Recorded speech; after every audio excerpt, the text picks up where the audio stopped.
Welcome to the Smart Weight Loss Coaching Podcast. I'm Dr. Lisa Olson, a board-certified weight loss medicine specialist and certified life coach. In this podcast, I'll share fresh insights and effective techniques for incorporating mindset, habit change, and proven science into your life. Are you ready to achieve sustainable weight loss, wellness, and longevity? Then let's jump in and lose weight the smart way. Welcome back. Before we get started, I want to share some information about our free program giveaway. My assistant Dina loves doing raffles, so we're at it again for the second time this year. If you're a woman who'd like to be in the running for a chance to win a free 12-week membership to our Smart Weight Loss Coaching program, simply go to smartweightlosscoaching.com and scroll all the way down to the bottom. Fill out the form to send us a question, and in the message section, simply write the word raffle. We'll choose one winner at random who will get to join us to see how we make weight loss fun. We really do, believe it or not. I reject the idea that weight loss should be a never-ending chore, and so I'll show you how to shake loose that old diet culture thinking and enjoy the journey. Let's jump into today's topic, being all in for weight loss. Losing weight is not different from learning to speak a foreign language. It involves repetition and practice. New habits don't happen overnight. They're the result of repetition and practice too, similar to practicing new vocabulary words or conjugating verbs. My husband moved to the United States in his 20s, and so our kids are half German and half American.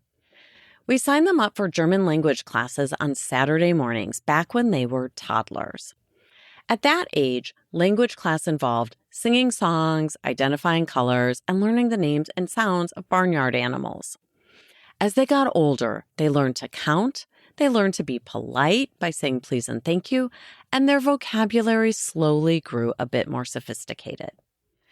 But for all the years of once-a-week German class through various language programs, they never felt they could understand a native German speaker having a conversation, nor would they have the confidence or ability to speak full German sentences or paragraphs themselves.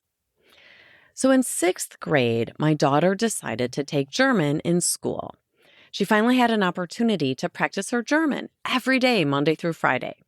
Her vocabulary blew up and her ability to read signs in the German airport improved. As she continued to study, she learned to read a menu and introduce herself. But still, she didn't feel she could understand a real conversation, nor could she initiate one. At some point, Amelia decided to go all in for German. She asked us to send her to the high school her father attended in Germany during her school breaks. First, she went for a week over Thanksgiving break. Then she went for 4 weeks one summer and lived half of that time with a host family and half of the time with her grandmother. She did it again this past summer, spending a month with her grandmother and attending school at the Gymnasium, which is the German equivalent of high school. It's been a game changer for her. Her ability to follow a German conversation has skyrocketed. Her accent is lovely. Her willingness to speak has amplified.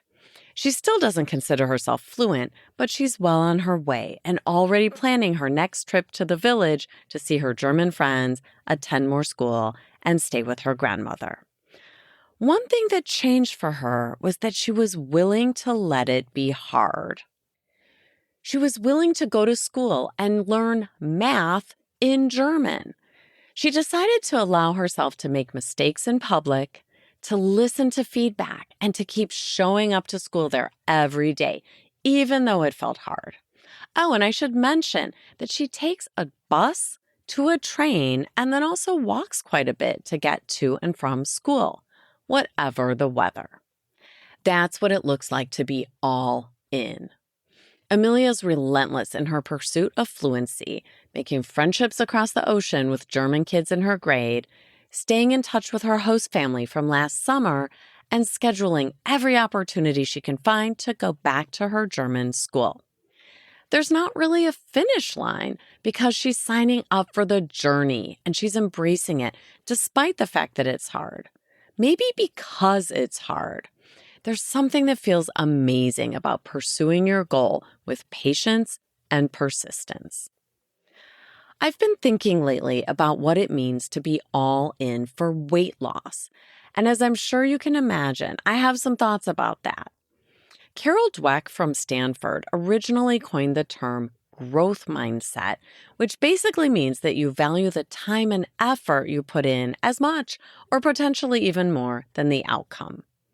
Her work impacted the way I think about weight loss and health, and also the characteristics I notice in those who are truly all in. In my experience, when you put in the effort and practice the skills and strategies needed for weight loss without giving up, the scale will eventually follow.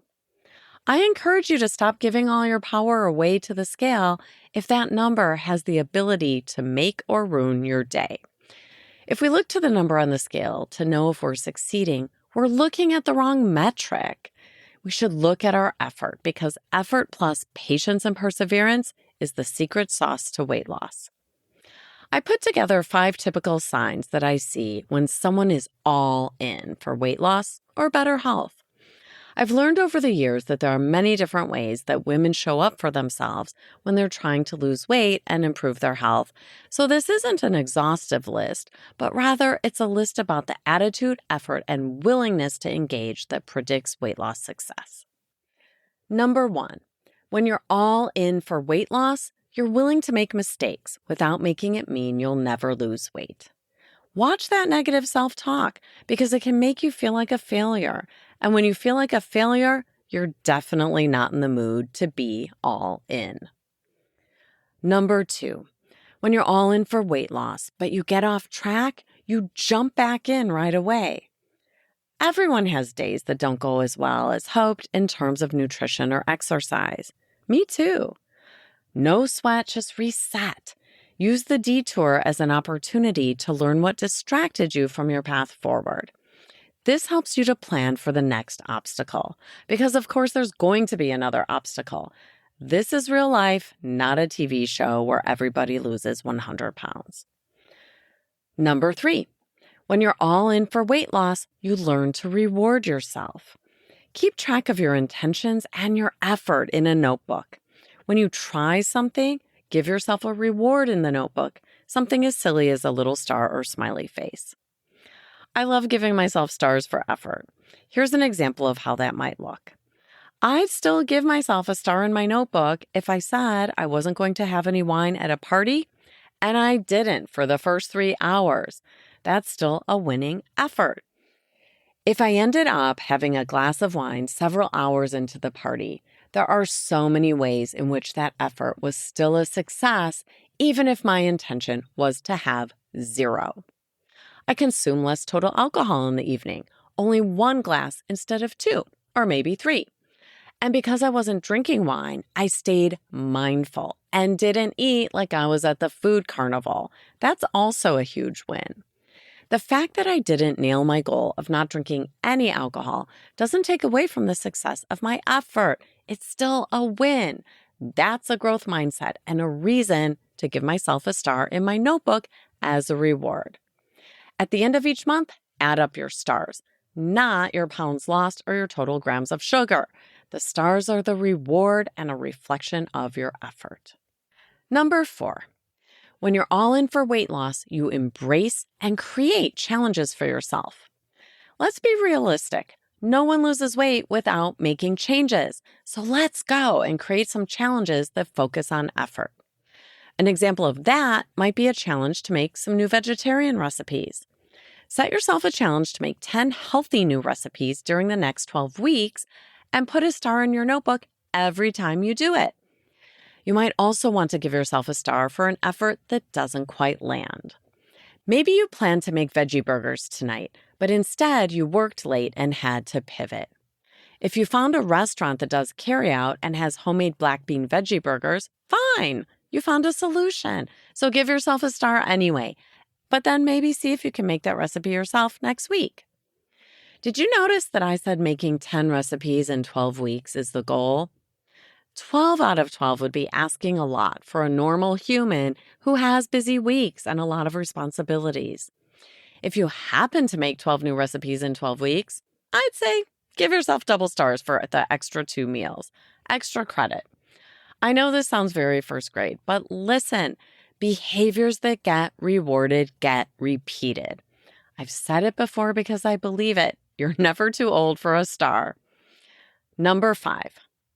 When you're all in for weight loss, you find inspiration in the success of others. If you know someone who's lost weight, shake off any resentment or thoughts that everyone is skinny except for you, or simply thoughts like, it's not fair. What are those thoughts doing for you? I encourage you to embrace the success of others and see if you can use it to help yourself. People who are all in for weight loss don't resent others for their success, but rather see it as proof that success is possible for them too. All right, let's talk NBAs. What's your next best action for this week? I hope it involves finding ways to be all in for weight loss, just like Amelia is all in for becoming fluent in German. Losing weight is hard, just like learning a language. It doesn't happen overnight, and it pays to be patient while challenging yourself. Your NBA might be to focus more on your effort and not as heavily on the outcome. I know your goal is to lose weight and get healthier, and when you do it the smart way, by focusing on being all in, you'll get there. I believe in you. Thanks so much for listening. If you'd like more support during your smart weight loss journey, check out our group coaching program at smartweightlosscoaching.com. Until next time, stay well and stay smart.